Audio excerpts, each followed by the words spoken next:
And hello and welcome back to the Somnium Files. Last time everything went wrong. And we don't know who did it. At this point I think I'm just going to be suspicious of absolutely everyone we meet. I stepped into the cold storage warehouse. Well, that buzzsaw ended up actually getting used for something. I remember seeing that in the other routes and like, that thing looks scary and suspicious. The temperature hadn't, the cold air sunk into my skin. My body was burning hot, words. You got me. No, nothing so far. Really? That's unfortunate. Any progress? I checked this place point by point, but didn't find nothing. Interesting. Well...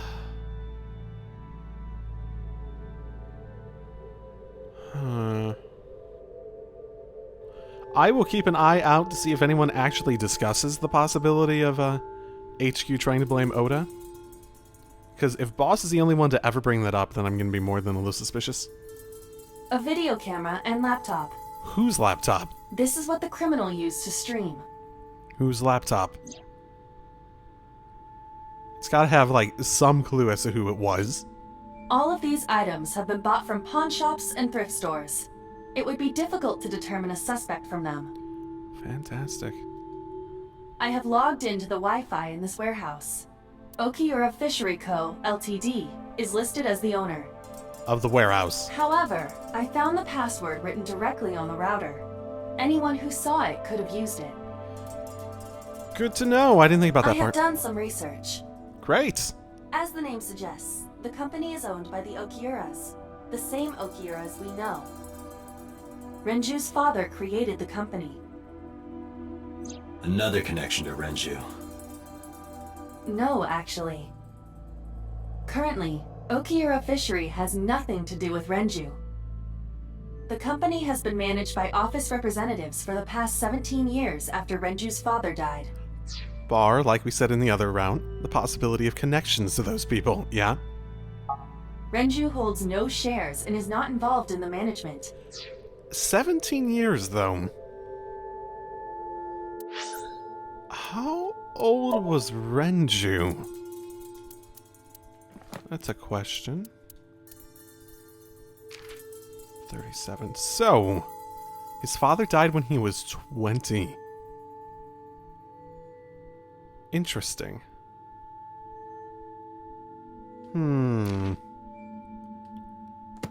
Very interesting. Because that's right about the time you're at the point in your life where, if, let's say you're the heir to a big company or something like that, you might be like, well, maybe I could kill them. And then I'd get everything right now because I'm younger and better and et cetera, that sort of thing. You know, that possibility at the very least. I won't rule it out. In short, Renju did not inherit the company from his father, and it was instead given to other persons. Which isn't helped by that, but... But it can't be a coincidence. It certainly is suspicious. True. This forklift is old. Can we look inside? It does not appear to be functional. It has not been moved in some time. Well, everything being connected to this place, in both this route and the other, does suggest that it's probably the same person. The same person Pewter has a connection to, at minimum.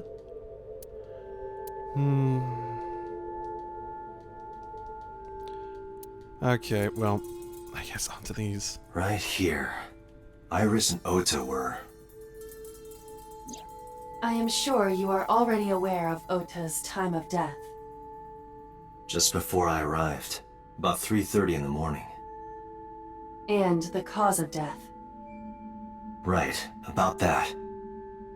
Ota had a stab wound from a kitchen knife in his side. Correct. What was the exact cause of death? Was it the knife wound, or...? I cannot determine that. I can conclude that the knife wound was at least close to being fatal. Even if Ota was still alive on the workbench, he was certainly on the verge of death. If he weren't already extremely weak, we would expect to see more signs of struggle. Unless he was the one who killed himself, blah, blah, blah, blah.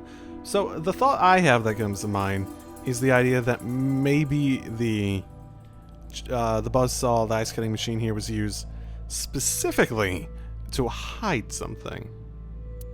Maybe that kitchen knife wound? If he was stabbed in the side, maybe... Iris's estimated time of death and cause of death have been confirmed. Maybe...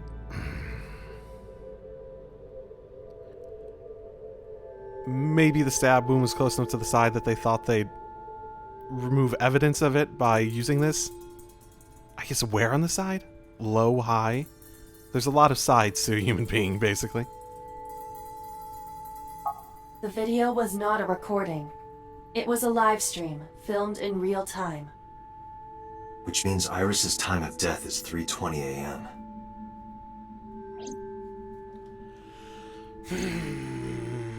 Iris also had her left eye removed. True. Yeah. And like Renju and Shoko, Iris's left eyeball has not been recovered. Interesting. An ice cutting machine. Maybe I was trying to help Iris, jumping at the criminal. That led to scuffle, and Ota ended up with a knife wound in his side. He lost all his power to fight back. He was forcibly put inside the costume and then finally got opened by the ice cutting machine. But why? Why did the culprit put the costume on Ota? Unknown.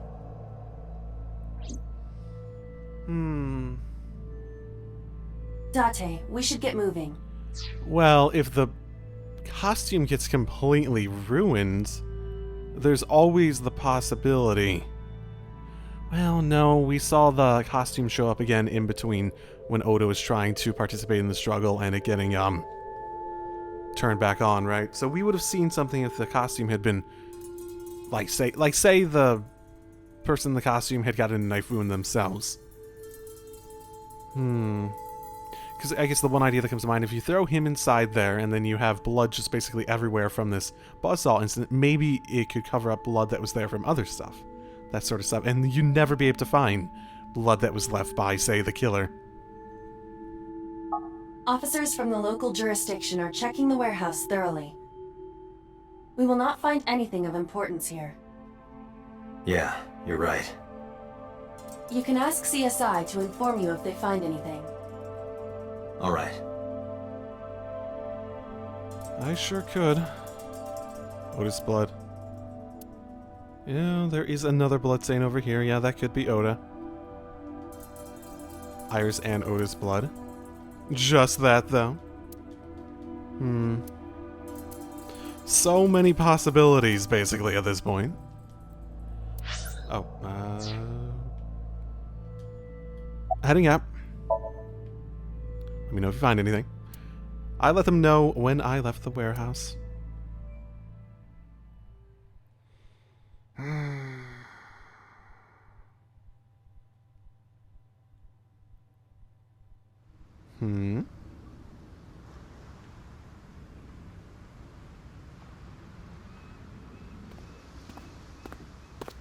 And when I left the warehouse, I saw Pewter. What is he doing here? He walked up to me while I was trying to work it out.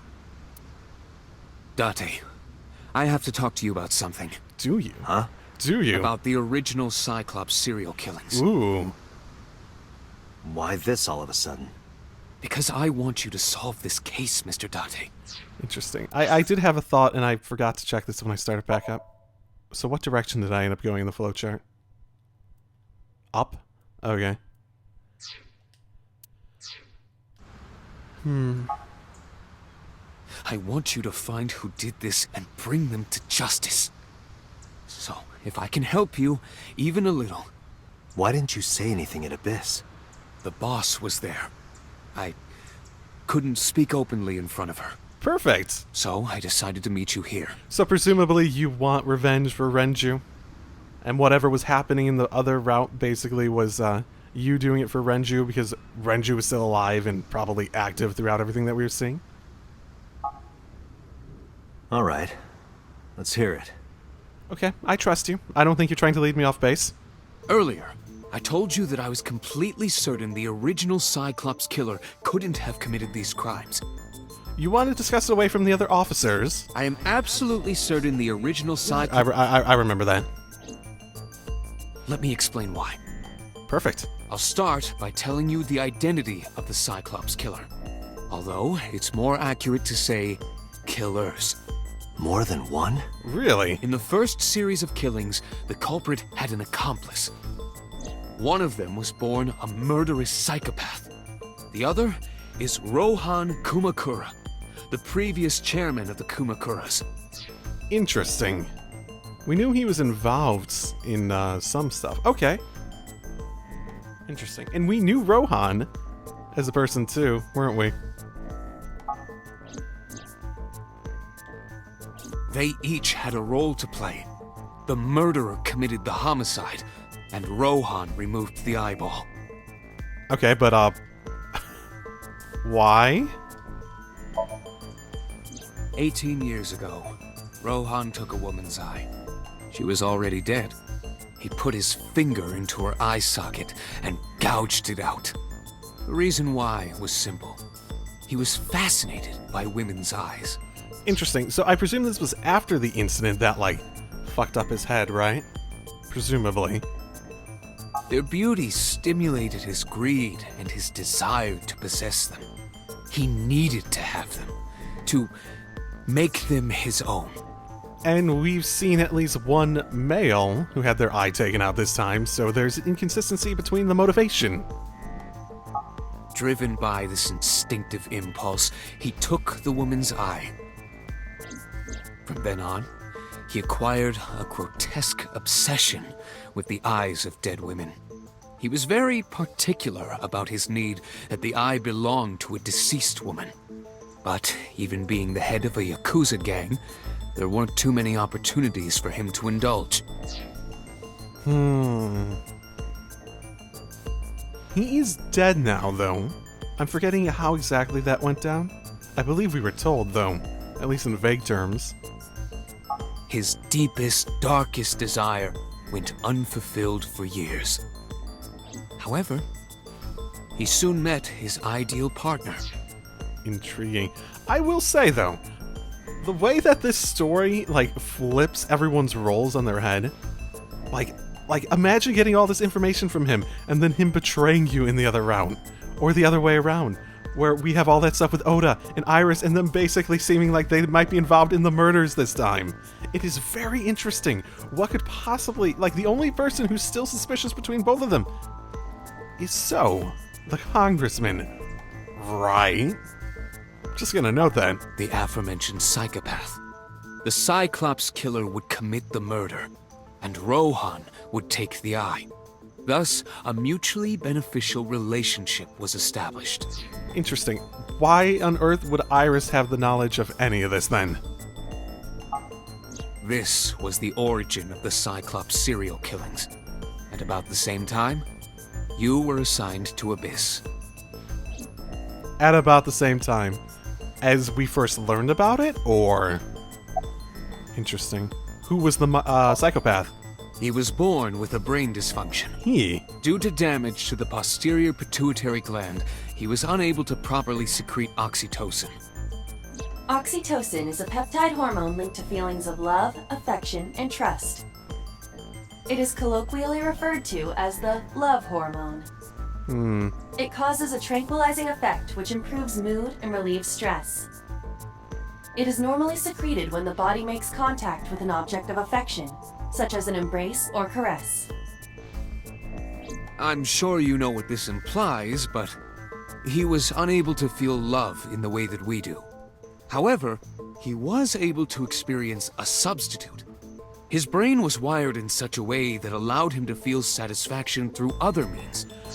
I wonder, you think that maybe the medication that keeps getting referenced by Iba might be related to this? Because that's pretty common for medication where it's not necessarily... It could be a supplement, basically. Like, I don't secrete it proper. Like, say Date doesn't make it properly, Especially since she keeps saying it whenever he gets in sort of a, I want to kill them sort of mood. That sort of thing. Like a really like angry mood or that sort of thing. I wonder. That does seem to match up as of now, though. Due to the unique idiosyncrasies of his brain, he was able to release large amounts of dopamine and endorphins by performing a certain action. What was it? Murder? Murder. Dopamine is a hormone linked to the reward system of the brain. Also, wait. What was that? What? 100 appendix files. Oh, okay. I guess I just learned something new at that right time. Okay. The pleasant feeling attained through accomplishment is dopamine. Endorphins are a kind of brain narcotic. They dull pain and create a feeling of happiness. He got pleasure from killing people? Yeah, that does sound sort of fucked up. But it's also so consistent with my previous theory. Yeah, basically the idea is evolution led us into basically being addicted to our own personal, our own created drugs of dopamine and whatnot, and that's why we behave how we do in certain situations. Yeah, that. And if you threw that off, then behavior would change immensely for a person. It's slightly more complicated than that. Killing people was the only way he could get pleasure. He was 12 when he took his first life. That enlightened him to the pleasure of murder, which he would do again and again. Interesting. So maybe that would make him into, say, an assassin as a living? I'm just saying. Why did the Cyclops case get classified, though? That, I don't know. The details of the original Cyclops serial killings case have become nebulous over time. Even the official investigation material contains nothing of value. Interesting. You wonder how much of that was taken out? Pewter doesn't even know, and he knows all this. Does he know the identity of the original one? Or does he just know the details of how that all worked and whatnot?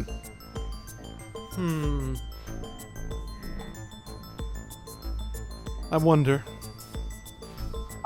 I am unable to draw any conclusions from them. Here's the thing, though, ultimately. This other murderer had been murdering for a long time.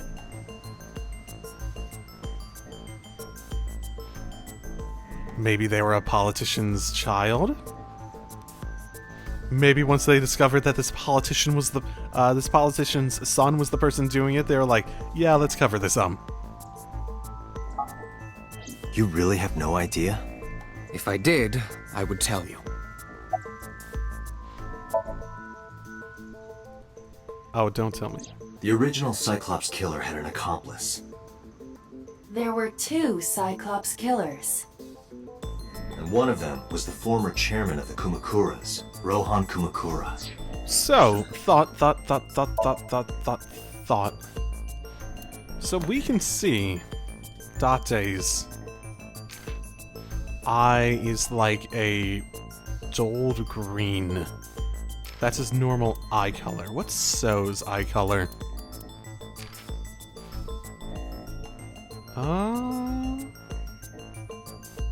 It's sort of hard to tell from this distance, but it actually doesn't seem that different, does it? And hair color-wise, his hair is gray, so you wouldn't be able to really tell what his original hair color was. Age 60. Let's see. Age 30. Having a child at age 30 would not be unusual in the slightest. Okay. I wonder. It's an idea at the very least. Rohan committed suicide by jumping to his death 1 year ago. That means... Okay, that was it. Pewter, tell me this. One of the original killers is dead, I know that. But that means one remains. Who is he? After his 4th murder, he was arrested by the police.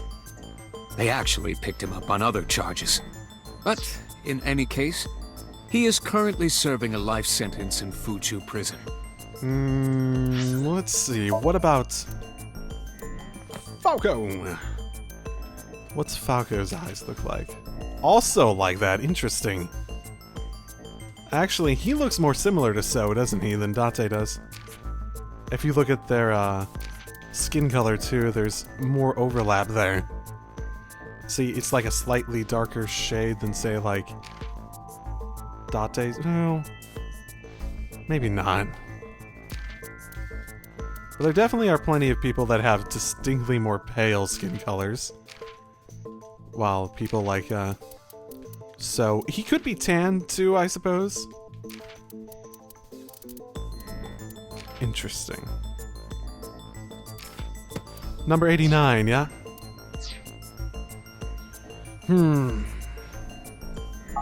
Fuchu prison? Yes. What's his name? In prison, he doesn't have a name. He is simply called Number 89. Ooh, that, if he was like So's, child, that would also explain why they don't have any name for him in there, because they don't want any connection potentially coming out, yeah? Number 89. I know who killed Shogunadami. So, now you know why I said that. That the original Cyclops killer couldn't have committed these crimes. Interesting. And he contacted So at some point during the other round. Ooh, I think I might be onto something. Ooh, yeah, I think I might be onto something. That makes those... Because one is dead, and the other is behind bars. Makes too much sense. Neither of them had the opportunity. True. Intriguing. Well, that's a great way to end the conversation just entirely, huh? Okay, well, I have plenty of more places to go, search, so thank you for that information. I feel as though I made some real progress here. It doesn't really answer...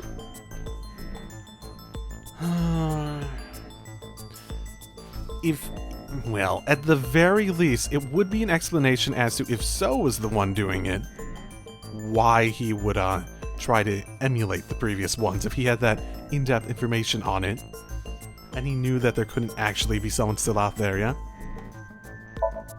Interesting. We've had a lack of Mizuki. I thought this would involve Mizuki way more once she became, like, involved early on during the investigations. Oh, she's probably devastated, too. Iris and Oda were, like, her best friends. Oh, I haven't thought about that. The place was silent. So quiet I felt like I could hear the floating dust. You know what's really nice about this route? It feels like we're actually making progress with like most of the investigation stuff we're actually doing versus the other one where yeah, she's probably fucked too. Emotionally. It's Mayumi. It's like watching a decaying old tree pathetically clinging to the earth. Yeah.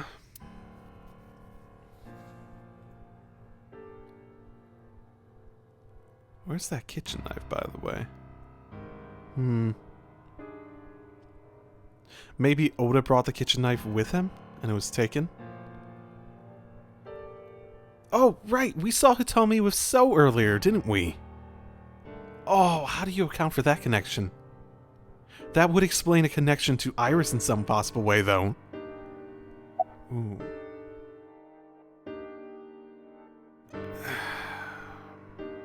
Want to talk about it? Take that as a no. Or maybe that's just everything. This is your fault. I heard from the police. This is my fault. Oda took this into his own hands and drove whatever they were trying to do that caused them to be placed in that situation. Because you didn't take care of Iris.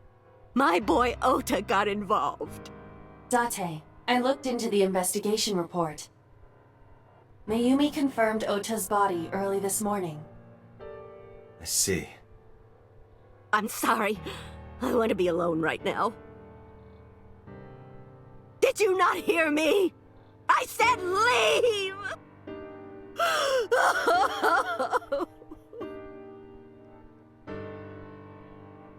Date, let's go.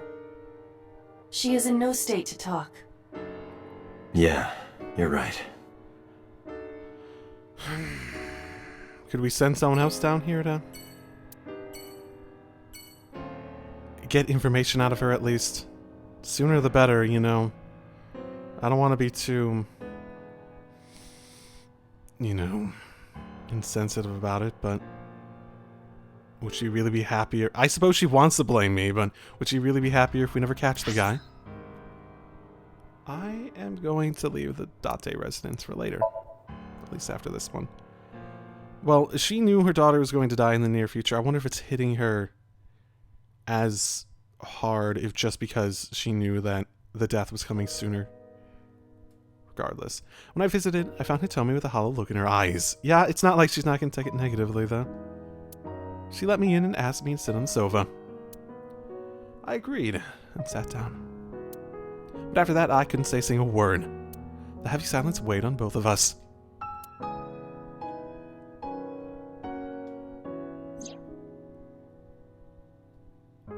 Yeah, that does look like Falco, doesn't it?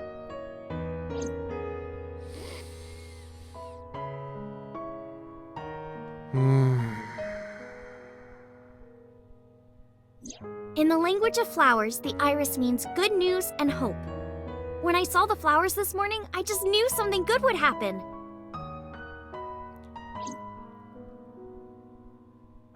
Iris. Irony.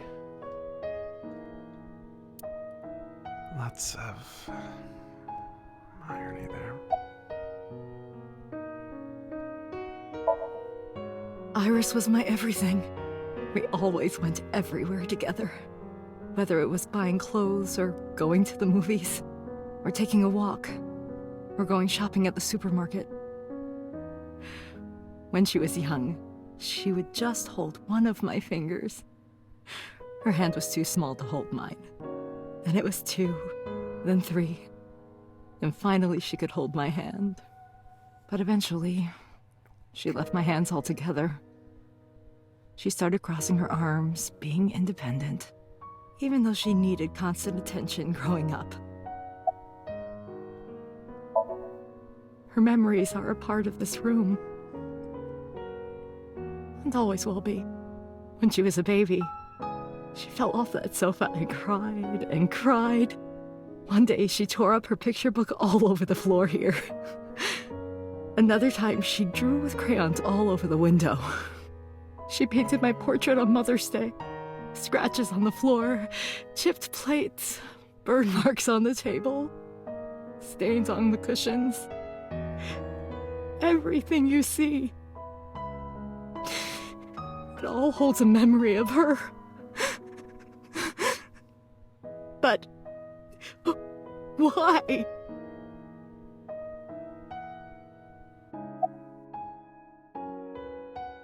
I'd like to know that too. I would. Oda was one of my students. Was he? I taught him in elementary school. I heard it from the police. Oda tried to help Iris and ended up... I don't know what to say. I have no words. Interesting.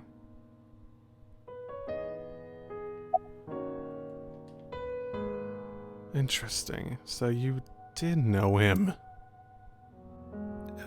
Anything. Hitomi, my entire focus is on this case. Is there anything at all you can tell me? I don't know if this is important, but... No, please. Tell me. I may have told you this already. I met Renju's wife Shoko twice before. The first time at the wedding, the second time a month ago. That second time was in the waiting room of the prison. Prison?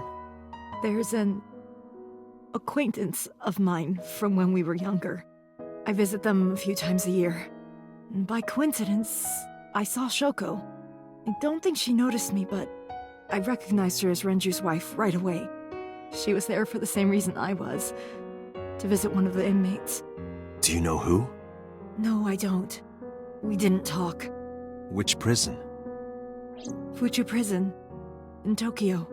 Fuchu. And who were you visiting? Prison?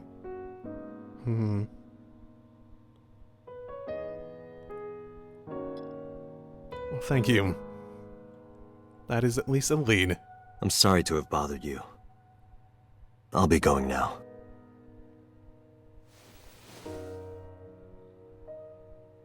I don't know what to do. Thinking about her.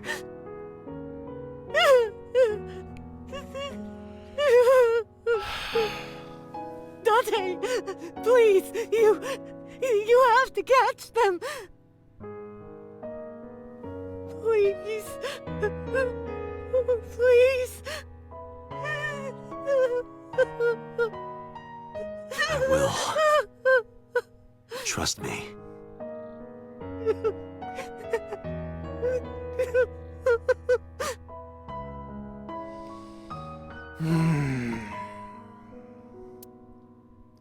I wonder if something like the lack of the love thingamabob and endorphins only being released when you murder could be genetic.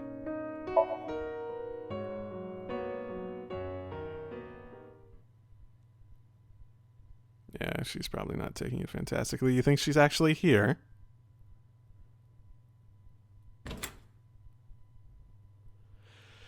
Mizuki is curled up on the sofa. Last time I saw her, I basically just legitimately just abandoned her to go do things on my own. Like a frightened animal.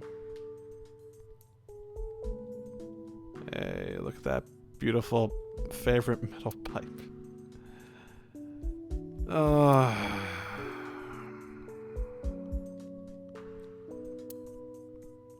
Yeah, it's not like I'm gonna get her to comment on anything by discussing this. Or without discussing it.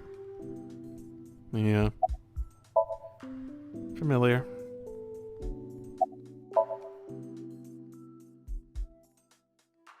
Mizuki must know about Iris and Ota. Of course. The news was distributed heavily across the internet. Not just in Japan, but worldwide. 3 days ago, Mizuki discovered her mother's body. 2 days ago, her father's. This morning, 2 of her best friends.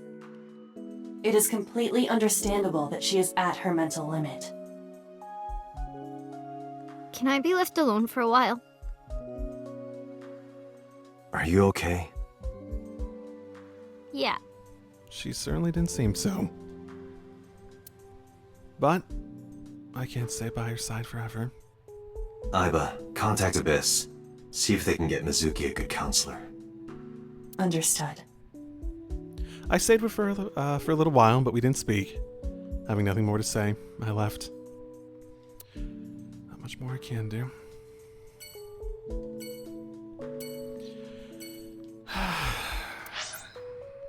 Yeah, what can you even do, basically? It's a horrible, shitty situation.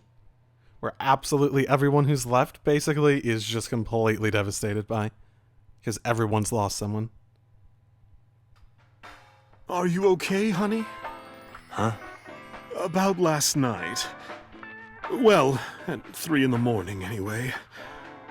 You know about it? It's on every channel. You have the face of a ghost. Do you want a glass? I don't need a drink. I need information. Do you have anything? Well, let's see. I do have... I suppose you could call it intuition. Tell me. Yep, sure, anything you've got. The Kumakuras are involved in this case. Remember what I told you before? That there's a relationship between Ren and the Kumakuras? Shoko also has a relationship with them. You know about her dealings with the Kumakuras, right? So basically, 2 of the victims are linked to the Kumakuras. That must mean they're involved somehow, right? Not 2, 3. 3? Iris? No, not that one. The boy. Wait, He came here last night? really? Ota? Yes, from Matsushita Diner. He's linked to the Kumakuras as well. Really? Is the business I do vaguely remember some mention of them, like, going in debt a lot when they first started up the business. You think that's the connection? Have you heard the rumor? Mama told me a similar story to ABIS about Tsushima and the Kawasaki district. Okay. The basic idea is this. 8 years ago, So sold his land to the Kawasaki district for 30 billion yen. Half a year later, an explosion at the chemical plant caused the land prices to drop drastically. So bought the land back for 1 billion yen. Almost like he knew beforehand that the accident would happen. Did So blow it up? Or conspire to blow it up? No, that wouldn't make sense. So wouldn't gain anything from that. Well, except money. He would end up with 29 billion in cash and 1 billion in land. It's a net zero. Presuming the land prices don't go back up over time. There's more to the story. The Kumakuras own a handful of real estate companies.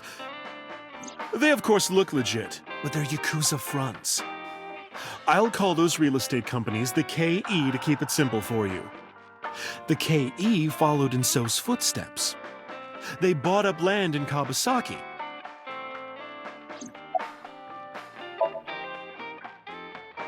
Now, back to So. Have you heard of the plans for the casino in Kawasaki? So was the one who came up with it. And that's recent. I was born and raised in Kawasaki. I remember the landscape of my childhood, and I loved it dearly. I suppose his eyes are more brown than a dull green. You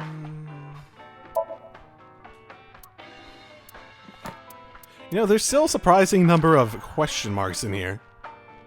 Isn't there? That could also be brown, his. Not you. His is more distinctly a dull green, though. There's still a lot of question marks in here. Inspector. Alright. Still 1, 3, or 5 of them. Okay. There are people we have not met. But look at Kawasaki now. When I see images of the destruction on television, my heart aches like it's being chopped to pieces. But I promise you, I will revive the Kawasaki district at any cost. So we can get, you know. Casino Town Kawasaki will give new life to the city. After that, So moved fast. He submitted the bills he needed to the National Assembly after drumming up support in the right places. The bills passed, and it became an official government initiative. Decontamination efforts therefore increased at a rapid pace in the Kawasaki district. At the moment, the area is still considered off-limits. However, the air in Kawasaki is currently purified to such an extent that it has no negative effect on the human body. Interesting. And I assume all at the taxpayer's expense? So he can increase the land values and presumably sell it off again. If the plan goes smoothly, land prices in Kawasaki are going to skyrocket. And all that land is owned by the KE. And by So himself. The land he bought back for 1 billion will be worth 10 times that soon. He's involved in some shady business. Very, very true. This is just another rumor, but the chemical plant exploding was no accident. It was done intentionally. So I assume the real estate companies are what's connected to Oda and them, yeah? But we've been off that topic for a while, haven't we? By So and the Kumakuras, you mean? But there's no hard evidence of that. It's just gossip. Okay. What were we talking about again? I know, right? Ota and the Kumakuras. Oh, right. You know how Matsushita Diner is close to the Kawasaki district?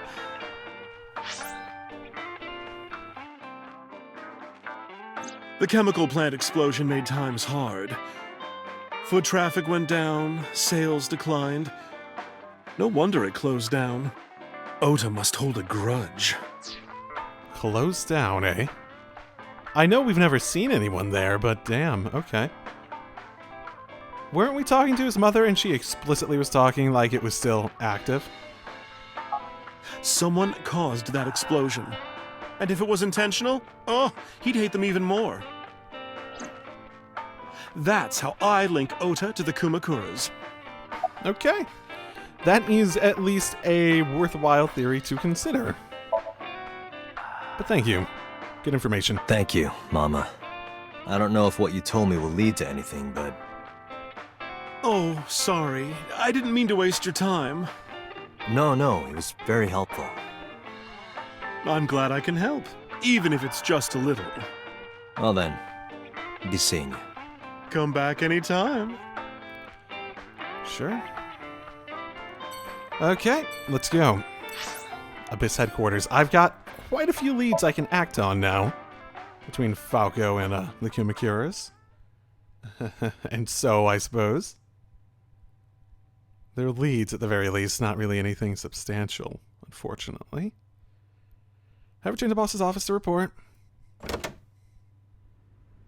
But I didn't see her anywhere. Where did she go? Well, she isn't always here, correct? True. I sat down in my usual seat and decided to wait for boss. What are you doing?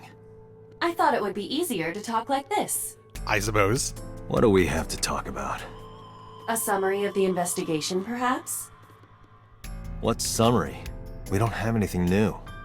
That's not true. Huh?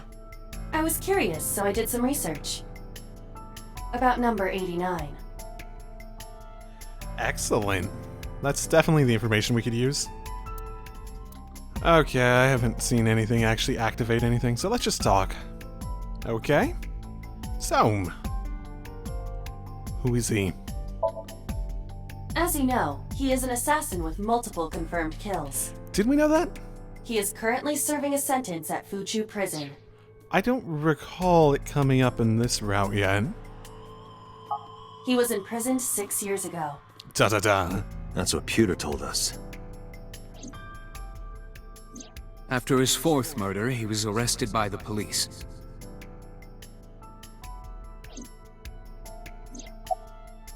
Okay. So, if let's say he's So's son or something like that, and he's an assassin for the Kumakuras or something like that.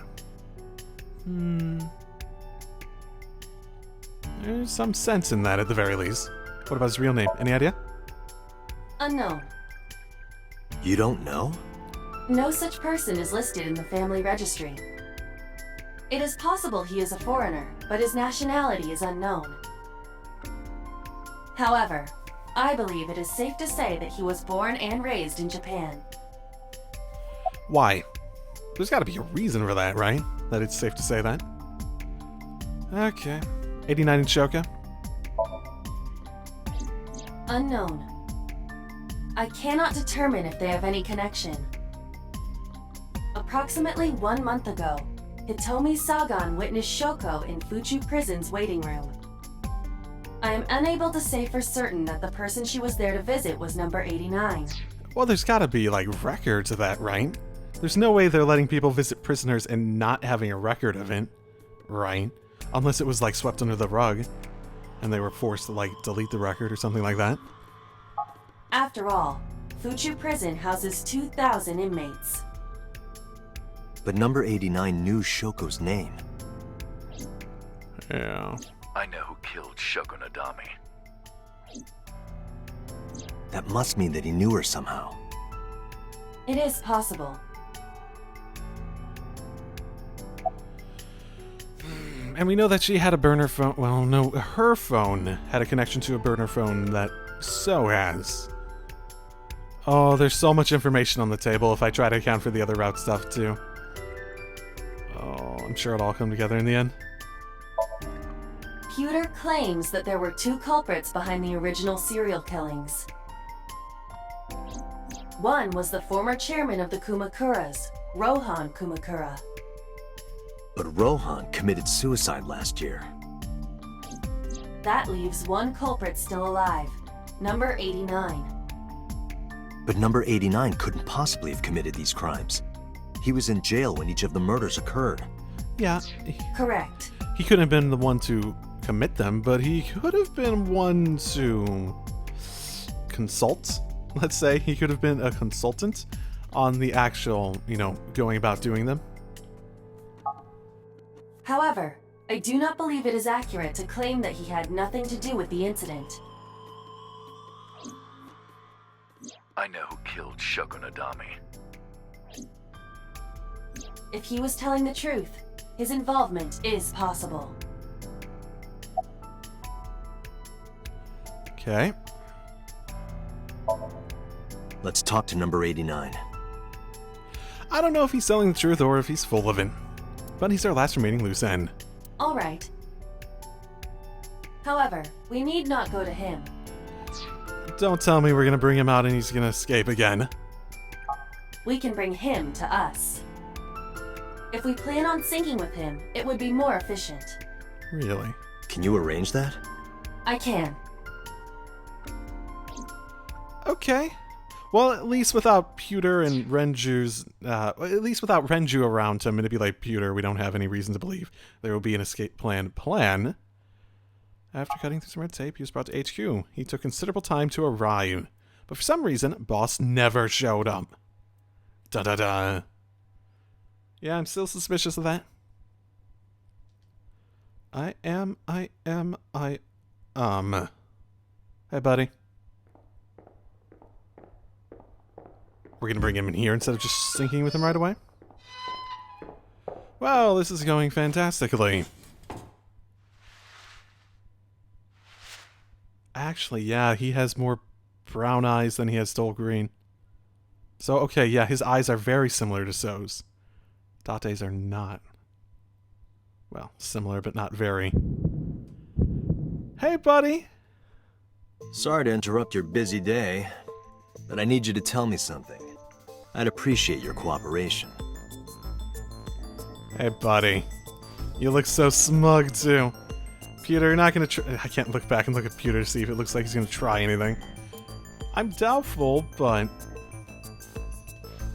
if I've gotten his motivations correct, I have no reason to think that Pewter will do anything this time.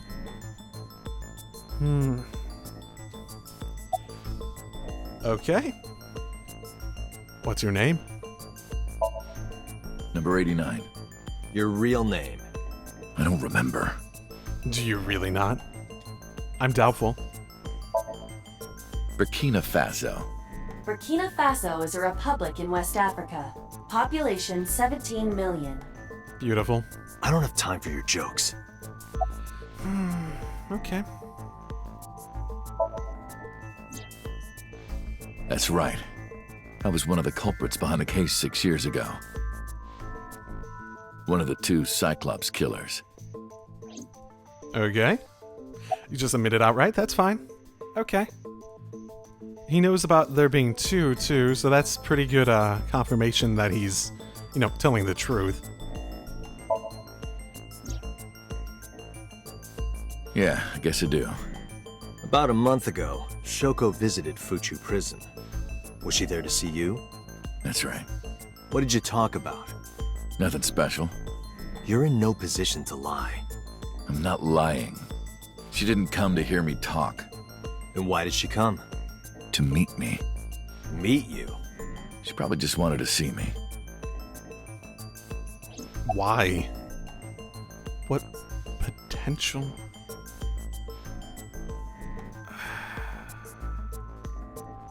Okay, when did he first... What potential reason could she want to meet you? In her position? Her connections to the Kumakuras, maybe?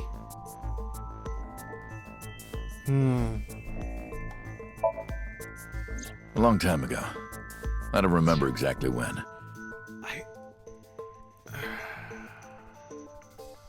Whatever. What's your relationship to her? A physical one. You don't fuck with me. I'm kidding. She was just a business partner. Okay, then who killed her? All right. Let's get right down to it.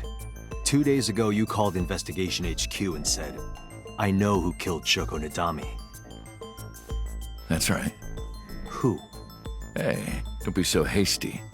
We haven't agreed on a deal. You're gonna let me out of prison, right? It's done. You've got a deal. All right. But to explain it properly, I need to tell you a story. It might take some time.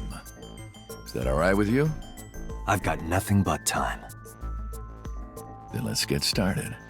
The story of a lonely assassin. I'm actually gonna get an answer. Fantastic. We're not gonna really let him out, are we? It's not like he has... Once upon a time, there was a detective, full of righteous justice. Interesting. So, it's not like we're not gonna really let him out, are we? I think that would be really dumb if we actually let him out. Hopefully he doesn't have more information we may need after going through all this information. Let's call him F. Falco! F found the evils of the world intolerable. Actually, why F? Falco's you, right? F had no parents, no siblings, and grew up in an orphanage since he was born. He suffered every kind of abuse imaginable there. It led him to despise all the evils of the world. One day, F was chasing a thug down at the harbor. Someone wanted for the assault and murder of women. Okay, I get it. I'll just throw down my knife. Here. And you lower your gun. It's fine. I got nothing else on me. I'll go quietly. You know, I have a history with hospitals. I've been going to a special hospital for a while. Even if I get caught, it's all good. I'll come right back out again. What should I do next time? Just thinking about it gets me excited.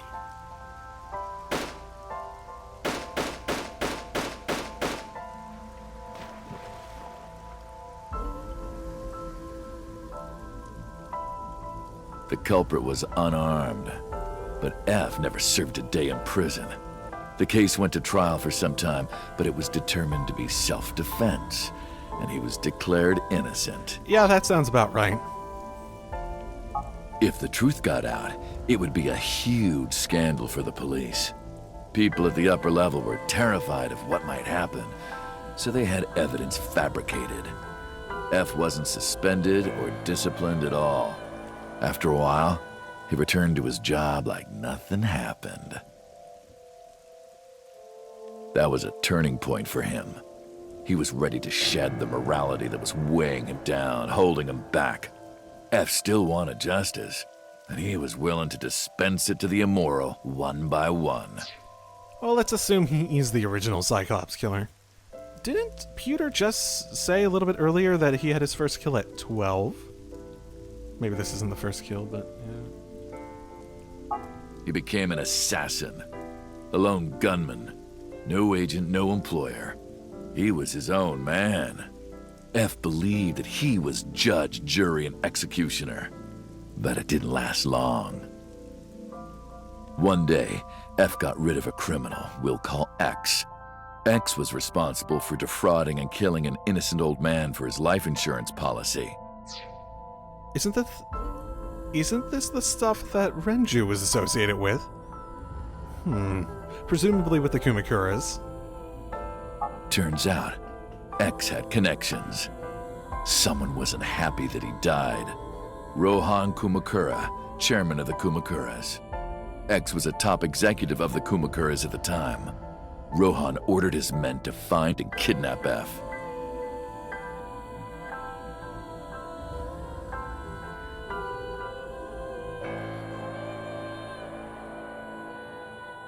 I've done some research. I know you've cleaned up at least 18 pieces of scum from this earth. But somehow there hasn't been a single criminal investigation. They're all treated as suicides, accidents, or natural causes. Amazing work. I'm impressed. How about you work for us? Of course, you have the right to say no, but it'll be the last word out of your mouth. F was trapped. Even if he somehow survived, he would be looking over his shoulder for the rest of his life. He had no choice but to take Rohan's offer. Thus, F's self-employment came to an end. He became a hired gun of the Kumakuras. Rohan even gave him a code name, Falco. Interesting. Was he still working for the police during this entire time? Named for the falcon, a bird of prey. Oh, not for, the Nintendo character? Are you sure? He doesn't just, kick everyone to death. Falco didn't quit his job as a police officer, though. There it is. He worked as a detective by day, assassin by night, at the will of the organization. An ordinary killer would need motive to take a life, but not Falco. He did as he was told, one target after another.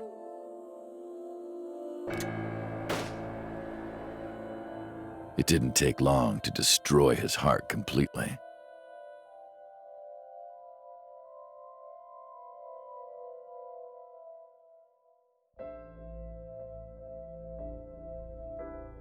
Time passed, and a few years back, Falco, who by this time was exhausted in body and spirit, made a fatal mistake. He missed his mark and ended up taking a bullet to the stomach. Somehow he managed to escape. After reaching a nearby shrine, his legs finally gave out under him. He had no strength left. He put his back up against the shrine and let out a moaning breath that he thought might be his last. But at that moment,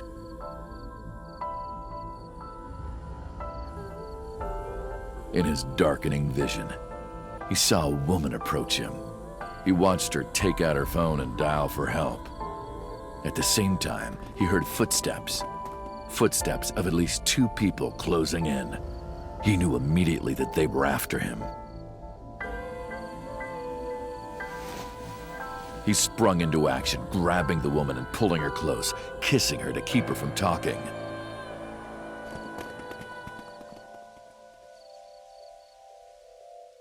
That was the first encounter between Falco and the woman. She was a teacher at some school. It was like she was from a totally different world than him. Listening to her talk, he would forget everything about his line of work. She was his only contact with the ordinary, mundane world. They met in secret a few more times, and Falco felt his heart grow warmer. Her smile and kindness were like a cold glass of water for Falco's parched heart. But the original Cyclops killer wasn't supposed to be able to love, right? Falco started to become himself again, his former self. He swore on his life that from then on, he would live for her.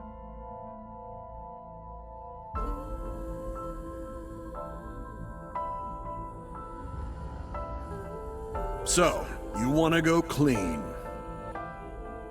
Fine. Do as you please. You've done a lot for us. But there is one last thing. One final job I want you to do for me. It's nothing major. This woman and her daughter. I need you to dispose of them. Should be simple, no? Rohan handed Falco a picture of a woman and a girl. It was the teacher Falco met at the shrine. And her daughter. She had just turned 12. Why the 2 of them? Rohan, as usual, never gave a reason. And Falco had no intention of carrying out the kill. But if he didn't, he knew that someone else would. He thought long and hard. How was he going to keep them safe and get out of the life of crime? Is it just he knows why he's doing it, so he's trying to, like, manipulate him into staying and working with them still, maybe? That's the only reason I can think of. What other possible connection? He couldn't find an answer, no matter how hard he thought. He was backed into a corner. So, he decided to call on an old friend for help. And then...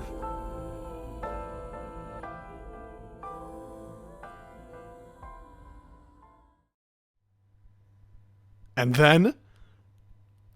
We're loading, so yeah, I assume we're coming back to this. Silence. For some reason, he wouldn't open his mouth again.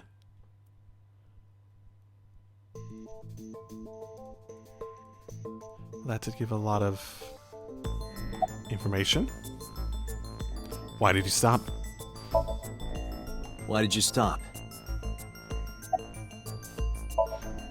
Was that the whole story?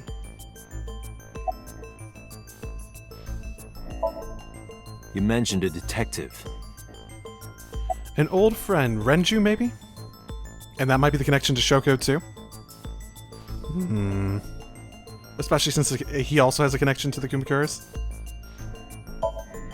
What's the connection between that and Shoko? Hey, answer me. Uh-oh. This is a transaction, remember? Until I get a guarantee that you'll uphold your end of the bargain, I'm not telling you anything else. I'll give you half up front, half later. If you want to hear the rest of my story, you better start the release procedures. Once they've cleared, I'll tell you everything. Can we fake that? Date, it is unlikely that number 89 will uphold his promise, even upon release. Pewter. Yes? Start the preparations. For what? What do you think? Sinking? The sink. Okay. Yeah, we were planning to do this in the first place, but yeah.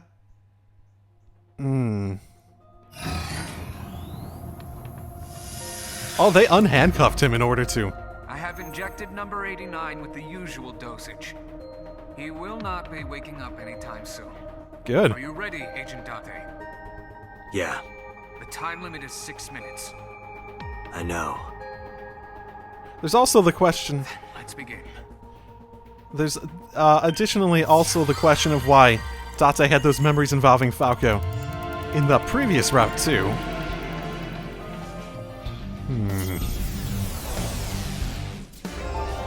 So many questions, so little time.